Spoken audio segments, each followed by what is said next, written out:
আল্লাহর হুকুম এবং আনুগত্য প্রকাশের মাধ্যমে মুসল্লিরা পশু জবাই করবেন। তবে অনেকেই কোরবানি পশু জবাই করার নিয়ম ও দোয়া জানেন না, যদিও হাদিসের সম্পর্কে রয়েছে সুস্পষ্ট নির্দেশনা। হাদিসের বিখ্যাত গ্রন্থ বুখারী ও মুসলিম শরীফে বলা হয়েছে, রাসূলুল্লাহ সাল্লাল্লাহু আলাইহি সাল্লাম তার নিজের কোরবানির পশু তার নিজ হাতে জবাই করেছেন। নিজ হাতে পশু জবাই করা সবচেয়ে উত্তম কাজ।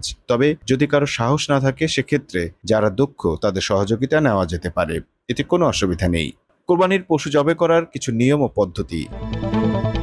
কোরবানির পশু জবাই করার ক্ষেত্রে কয়েকটি বিষয়ের লক্ষ্য রাখা জরুরি। তবে পশু জবাই বিশুদ্ধ হওয়ার জন্য এই দুটি বিষয়ের প্রতি লক্ষ্য রাখলেই কোরবানির পশু জবাই হয়ে যাবে, কোরবানি বিশুদ্ধ হয়ে যাবে। নিয়ম দুটি হচ্ছে: ১. জবাই করার সময় বিসমিল্লাহ বলে জবাই করা। আল্লাহ ছাড়া অন্য কারো নামে যেন পশু জবাই করা না হয়, সে বিষয়টি খেয়াল রাখা।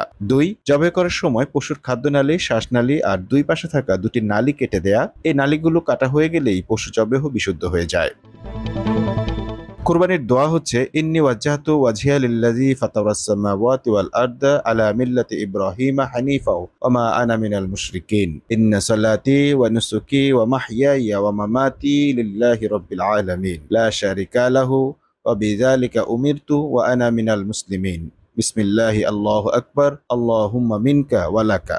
যদি কেউ এই দোয়াটি না পারেন, তবে ছোট্ট অংশটুকু পড়বেন: বিসমিল্লাহি আল্লাহু আকবার, আল্লাহুম্মা মিনকা ওয়া লাকা। Mamun Mahfuz, time news desk.